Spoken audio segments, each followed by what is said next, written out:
გზების, ქუჩების, ტროტუარების, პარკებისა და სკვერების კეთილმოწყობა, სანიაღვლე არხების და საკანალიზაციო სისტემის კეთილმოწყობა, ბათუმის ისტორიული უბნების რეაბილიტაცია. ეს იმ სამუშაოების არასრული ჩამონათვალია, რომელიც ბათუმის კეთილმოწყობის სამსახურის 2013 წელს უკვე შესრულებული სამუშაოების ანგარიშში მოხდა. პრეზენტაცია სამსახურის ხელმძღვანელმა დღეს მედიისა და არასამთავრობო სექტორისთვის წარმოადგინა.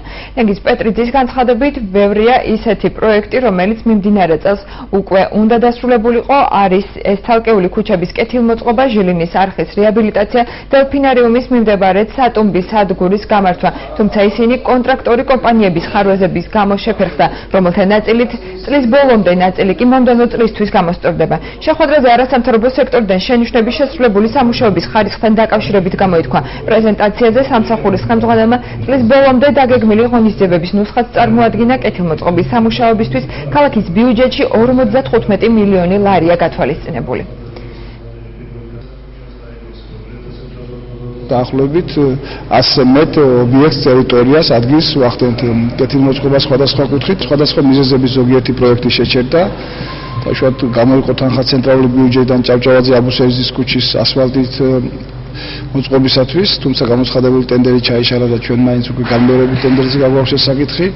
არის სხვადასხვა მომენტები, სადაც შემსრულებელი კომპანიების პრობლემების გამო ხელშეკრულება შეწყდა, მოხდა შესაბამისი დაჯარიმება თუ რეაგირება თვითმმართველობისგან, მაგრამ ეს რეალურ პრობლემას ამ ეტაპზე ვერ აგვარებს, რადგანაც მოსახლეობას სჭირდება გამართული ინფრასტრუქტურა. კარგი რო კეთდება ბევრი რაღაც, მაგრამ შეიძლება ითქვას, რომ ეს გაკეთებული საქმე, იგივე განხორციელებული პროგრამა, რაღაც რამოდენიმე თვე შეიძლება იყოს ისეთი ფორმით, როგორიც იყო ჩადებული პროექტში, შემდგომ ხდება ესე რომ ვთქვათ, იგივე სკვერების, იგივე ატრაქციონების დაზიანება და არ ხდება მისი რეაბილიტაცია. ანუ ჩვენი შენიშვნა ყოველთვის არის ის, რომ თავიდან როცა მოხდება ამ პროექტის შესრულება, აუცილებელი არის, რომ ხარისხზე მოხდეს აქცენტის გაკეთება და არა მხოლოდ ის, რომ შესრულდა. ჩვენ უკვე ვითხოვთ სამხარაულო სახელობის ექსპერტიზა ეროვნულ ბიუროს მიერ გაცემულ საექსპერტო დასკვნას, როგორც მთლიანად დასრულებულ სამუშაოებს, ასე მიმდინარეობის დროს ეტაპებზე სამუშაოებსაც. გონიოპერატის დასახლებაში ზღვაზე ჩამსვლელი 9 ქუჩის და 4 ჩიხის კეთილმოწყობა ასფალტირება მოხდება. ასევე განხორციელდება მიმდინარეობს უკვე სამუშაოები დაწყებულია ჰელენუშის ქუჩის ასფალტირების და სავარაუდოდ ასევე განხორციელდება გრიგორიოვის ქუჩის, შაშიგაშვილისა და შარაშიძის ქუჩის მონაკვეთის ასფალტირების სამუშაოები. თემაზე უფრო ვრცლად ჩვენ მაცნე სტუდიაში ბათუმის კეთილმოწყობის სამსახურის უფროსი თენგიზ უკაცრავად ავთანდილ ბურკაძე მოვიწვიეთ. მოგესალმებით ბატონო ავთანდილ. პირველ რიგში ბატონო ავთანდილ, თემიდან გამომდინარე ჩანს, რომ მნიშვნელოვანი ხარვეზები გვაქვს ტენდერებთან დაკავშირებით. ანუ წილი პროექტებისა, რომელიც მიმდინარე წელს უნდა განხორციელებულიყო, სატენდერო კომპანიების უპასუხისმგებლობამ, თუ შეიძლება ესე ვთქვათ, ამის მიზეზის გამო არ განხორციელდა.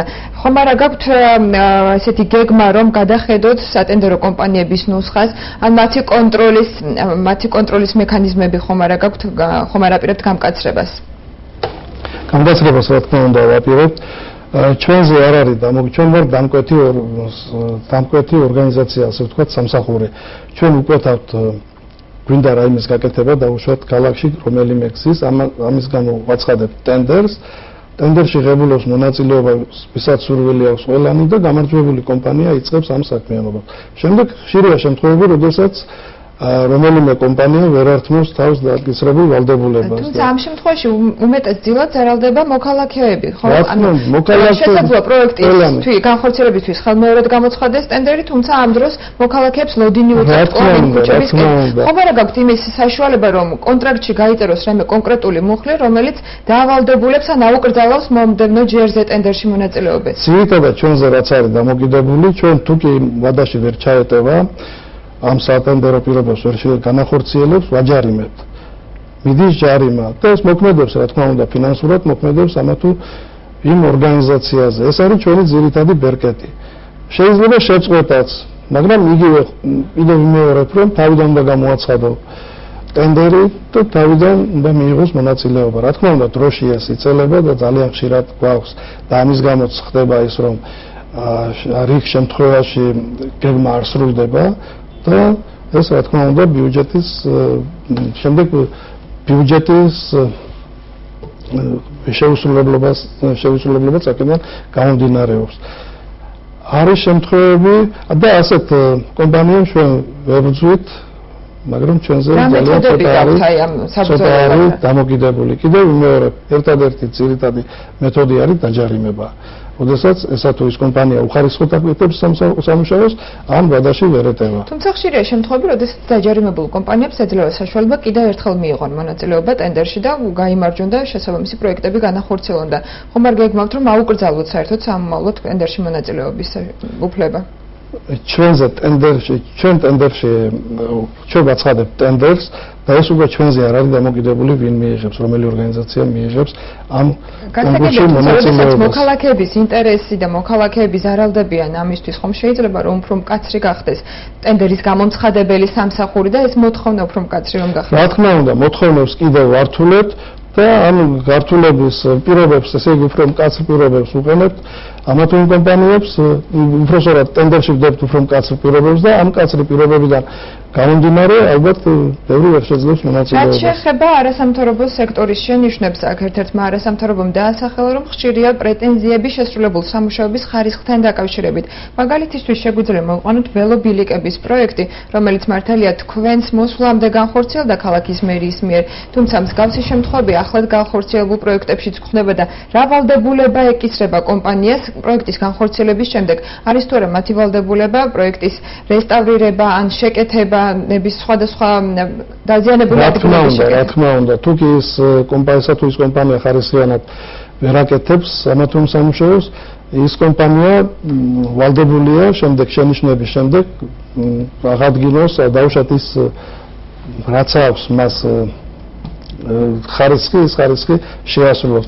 მაგრამ ეხლა უკვე სხვა იმაზე გადავედით ჩვენ სხვა წესზე მუშაობის და ეს წესი მდგომარეობს შემდეგში. ყველა ტენდერში ჩადებული არის ექსპერტიზა ამა თუ იმ სამუშაოსი და აქედან გამომდინარე უკვე ისინი ეტაპობრივადაც და სამუშაოს დამთავრების შემდეგაც სამხარაულის კომისიის, ასე ვთქვათ, სამხარაულის დასკვნა მოაქვთ მათ და აქედან გამომდინარე თუ კი ეს ხარისხიანი არის მივიღებთ სამუშაოს თორე ისე. თუმცა ეს არის დამატებითი ხარჯები ალბათ კეთილმოწყობის სამსახურის ბიუჯეტიდან. მაგრამ არის ეს უფრო საიმედო და აქედან გამომდინარე დაცული არის თვითონ დამკვეთი. რა თანხებზეა საუბარი, ხო შეგიძლიათ გითხრათ? დაახლოებით შესრულებული სამუშაოს 1%-ამდე არის დამატებითი გადასახადი მოიცავს 1%-ამდე, მაგრამ რადგან ტენდერი ტარდება, იქ შეიძლება დააკლოს რომელიმე ფირმამ ამ სახსრებს და შეიძლება ის ზუსტად ჩაჯდეს ან უფრო ნაკლებიც იყოს გამოცხადებული ტენდერის ხარჯებზე. ბატონო თვანდილ, რაც შეეხება ბიუჯეტს, ვიცით რომ თქვენი სამსახურის ბიუჯეტი არის 55 მილიონი ლარი. თქვენ აღნიშნეთ რომ ამ ბიუჯეტიდან გაქვთ მხოლოდ ნახევარი ათვისებული. რაც შეეხება მეორე ნახევარს და დაახლოებით 28 მილიონს, როგორ აპირებთ გადანაწილებას და ამ ორი თვის განმავლობაში ბიუჯეტის რა ნაწილი უნდა დაიხარჯოს? არა, მთლად მასე არ არის 55 მილიონიდან 20 მილიონი დაახლოებით არის მომავალი წლის, ესე გარდამავალი საცხოვრებელი. ანუ 20 მილიონი არ დაგვიხარჯებს და მომავალ წელს რა თქმა უნდა, ჟილინის არხის და ასევე სხვა სამუშაო მიმდინარეობს, სხვადასხვა სამუშაო 20 მილიონი დაახლოებით არის გარდამავალი ამ თანხისა, ხოლო რაც შეეხება წლევანდელ 8 მილიონამდე დაახლოებით თანხა გვაქვს ასათვისებელი და ძირითად თანხას ალბათ ავითვისებთ. თუმცა გვექნება პრობლემა იგივე ჟილინის არხთან დაკავშირებით და ასევე შეიძლება პრობლემა შეგვექმნას ერისთავის ქუჩაზე. რა პრობლემას გულისხმობთ? პრობლემას ვადას გადააცილებენ თავის დროზე ვერ დაამთავრებენ. რას უკავშირდება ისევ კონტრაქტორ კომპანიასთან გაქვთ პრეტენზია თუ რა შეიძლება გამოიწვიოს გადაშორება? რა თქმა უნდა, არასწორად დაგეგმეს თავის დროზე სამუშაო, ან გვიან დაიწყეს, ან შიგ სამუშაოები არასრულებდნენ იმას გრაფიკის მიხედვით, რა გრაფიკიც ჰქონდათ და აქედან გამომდინარე ვადაში ვერ ეტევიან, მაგრამ მათ აქვთ მთელი წელი იქეთ, რომ იმუშაონ და არ ვიცი როგორ გაასწორებენ. ნახოთ. ბატონო თანდაო, რაც შეეხება გრიბოედოვის ქუჩას, ჩვენ ტელემოყურებლები ძალიან ხშირად გვიკავშირდებიან ამ პრობლემასთან დაკავშირებით, ამბობენ, რომ თვეების განმავლობაში გრიბოედოვის ქუჩაზე, ზღვისპირზე მიმავალ გადასაყვან ქუჩაზე არის სანიაღვრე არხი ღია. ანუ საკანალიზაციო სისტემა ფაქტობრივად ღია არის და ვერ მოხერხდა ამის დალუქვა ან პროექტის დასრულება და რა პრობლემასთან გვაქვს ამ შემთხვევაში საქმე? აქ პრობლემა არის თურქული ფირმა მსახურებოდა ამ საქმიანობას და თურქულმა ფირმამ ბოლოს გვიღალატა და არ შეასრულა ის სამუშაოები, რასაც დასამთავრებელი სამუშაოები ქვია. აქედან გამომდინარე, ჩვენ შევუწყვეტეთ მათ ხელშეკრულება და ეხლა გვინდა ტენდერი გამოვაცხადოთ შესასრულებელ სამუშაოსთან. ჯერ არ არის გამოცხადებული ტენდერი.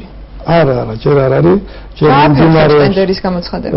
ჯერ მიმდინარეობს ისევ ხარჯ-დაღრიცხვის დათვლა, თუ რამდენი არის დარჩენილი და ამის შემდეგ უკვე გამოცხადდება ტენდერი და დამთავრდება. ანუ გამოდის რომ ამ კომპანიამ თანხის ნაწილი აითვისა, ნაწილი სამუშაოების შეასრულა და მეორე ნაწილზე შეაჩერა სამუშაოები. რა ბედი ეწევა იმ თანხას, რომელიც არამიზნობრივად შეიძლება ითქვას გაიხარჯა? არამიზნობრივად არა, მე არ ვიტყოდი რომ ეს არამიზნობრივად გაიხარჯა, მაგრამ საქმე არ არის დასრულებული. საქმე არ არის დასრულებული და ამიტომ გამოვაცხადებთ ტენდერს. ის თანხები რომელიც ესე ის საჯარიმო სანქცია ავამუშავებთ ჩვენ მასთან დაკავშირებით, ამ ფირმასთან დაკავშირებით და დაახლოებით 200,000 ფარსები, 200,000 ლარით დავაჯარიმეთ. და შემდეგ კიდევ რაც იქნება გასაკეთებელი ჩვენ ნახავთ დაითვლება, გამოცხადდება ახალი ტენდერი და ეს სანეაბრე დამთავრდება აუცილებლად. ბატონო თანდილ, რაც შეეხება ქალაქზე შემოერთებულ ტერიტორიებს, მიმდინარე წლის ბოლომდე ხომ არ იგეგმება რაიმე ინფრასტრუქტურული სამუშაოების განხორციელება ქალაქზე შემოერთებულ ტერიტორიების ქუჩებზე და ეს 8 მილიონის ნაწილობრივი ათვისება ამ ქუჩების ხარჯზე ხვალ მოხდება? გეტყვით ახლა არა, მაგ დაიწყო ახლა გონიო კვარიათის გზის მაგ გზები ჩადის ზღვის პირზე. ბილიკები უпроსორა და 13 ბილიკის დაახლოებით აღდგენა, რეაბილიტაცია არის საჭირო. ჩვენ მაგ ქუჩას, ახალ ქუჩას ფაქტიურად ასფალტსაც ვაგებთ, განათებას, ყველაფერს რაც ამ ქუჩებს ჭირდება. ეს არის ზღვისპირა ქუჩა, რომელიც ცენტრალური ქუჩიდან ჩადის ზღვის მხარეს დაახლოებით 13 ქუჩა არის და 400,000 ლარამდე ჯდება. გარდა ამისა, შენდება გონიოში საბავშვო ბაღი. და ხდება სხვადასხვა სამუშაოები ტარდება და გვაქვს გათვალისწინებული კიდევ მომავალ წელსაც გარკვეული სამუშაოები ჩავატაროთ ამ ხარჯზე. აი რაც შეეხება მომავალ წელს, ჩვენ გვაქვს ინფორმაცია, რომ მომავალი წლის ბათუმის ბიუჯეტი იქნება კიდევ 10 მილიონით ნაკლები, ვიდრე იყო 2013 წელს. და ძირითადი წილი თანხის მოაკლდება ინფრასტრუქტურულ სამუშაოებს წინასწარი ინფორმაციით. ასეთი ინფორმაცია ვრცელდება, მოკლედ რომ ვთქვა და თქვენ რა ინფორმაციას ფლობთ კონკრეტულად რა ხაზით მოხდება თანხების მიმართვა და რას დააკლდება ეს 10 მილიონი? ჩვენ კონკრეტულად ჯერ ამ თანხის შესახებ არაფერი არ ვიცით. ჩვენ გვაქვს გარდამავალი სამუშაოები, რომელიც გადადის იმ წელს მუშაობთ ამ მიმართულებით და შემდეგ ნახავთ გავთვლით რომ და რომელიც უფრო პრიორიტეტული იქნება, რა საქმეც უფრო პრიორიტეტული იქნება. ანუ ჯერ არ იცით მომავალი წლის ბიუჯეტი როგორი იქნება კეთილმოწყობის სამსახურის? არ ვიცით, ნამდვილად ზუსტად. პრიორიტეტები რა იქნება მომავალ წელს? პრიორიტეტები იქნება გზები აუცილებლად. აშენდება ალბათ საბავშვო ბაღი, იმიტომ რომ ძალიან დიდი მოთხოვნილება არის საბავშვო ბაღებზე. და ნახოთ მე სამიაღვროები უნდა დამთავრდეს. და სხვადასხვა გავითვალისწინებთ, ბევრ სამუშაოს გავითვალისწინებთ აუცილებლად. უბრალოდ იმ თანხიდან გამომდინარე, რა თანხაც გვექნება გავითვალისწინებთ. და ბოლო კითხვა გვექნება, ბატონო ავთანდილ, ხშირად არის პრეტენზიები ასევე ეგრეთ წოდებული ცენტრალური ბაზრის მიმდებარე ტერიტორიასთან, ქუჩების ინფრასტრუქტურასთან დაკავშირებით. ორმული შეკეთებები არის სისტემატიურად იქ განსახორციელებელი, მოქალაქეები ყოველთვის უჩივიან ინფრასტრუქტურას და ხომ არა გაქვთ გაწერილი მიმდინარე წლის ბოლომდე ამ პრობლემის მოგვარებაც? ეხლაც მაგ ტარდება ორმული შეკეთებები, მას ასრულებს ესე ამ ორმულ შეკეთებებზე ტენდერი მოიგო ფირმა გზებმა და ისინი პერიოდულად ასრულებენ ამ სამუშაოებს. რაც შეეხება ქუჩას, რომელიც სესილია თაყაიშვილის სახელობის არის, იმის წინამდებარე, ბაზრის წინამდებარე, იქ სანიაღვრე კეთდება და შემდეგ ქუჩაც absoliutot კარგი ქუჩა იქნება. რომელი წლისთვის დაახლოებით? ნუ დაწყებულია მუშაობა. 2013 წელს დასრულდება თქვენი პროგნოზით? დასრულდება უცილებლად. კარგი, ძალიან დიდი მადლობა ტელემაყურებელს შევახსენებ პირდაპირ ეთერში საუბრობდა ბათუმის კეთილმოწყობის სამსახურის უფროსი ავთანდილ ბურკაძე, გამაგზავნებთ გამოშვებას.